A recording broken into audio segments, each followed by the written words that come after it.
People sometimes converge and other times disagree. And when you agree to disagree, it is okay. Last season, I campaigned with Baba, and I helped to enter the mountain amidst great hostility.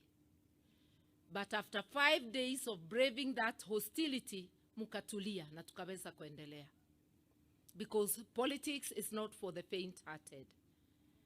But I want to agree also that it is the right of those who feel that broad-based is the way to go. It is also our right to disagree. And that is why I firmly remain in the opposition. I firmly remain with the people. And today we must continue questioning government, questioning its policies.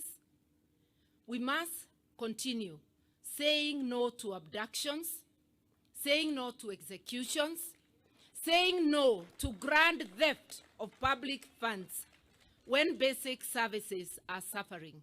We must continue saying no to the suffering through the she. One doesn't even know what is what. We must continue asking for money for education.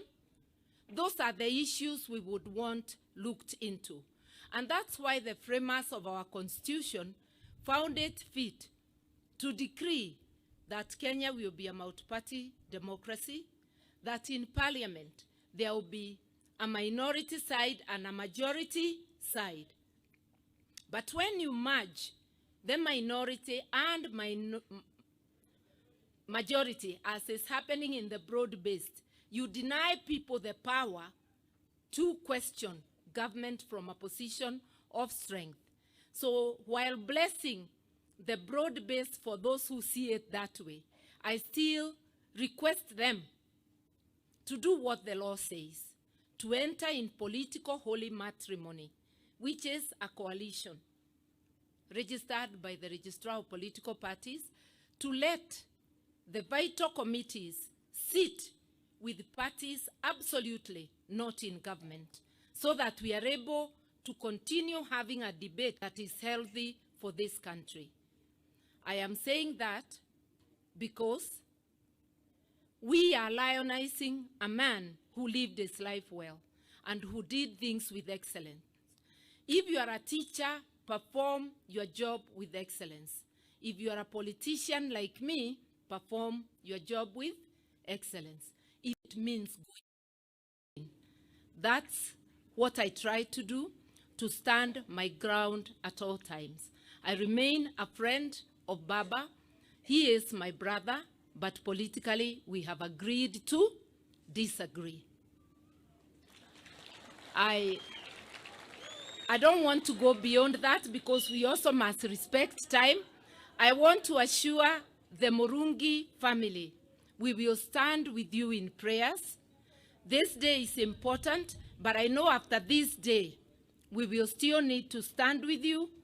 And the best tribute you can give to your father, be honest to yourselves, shun the things your father shunned, and do things with excellence. May his soul rest in peace.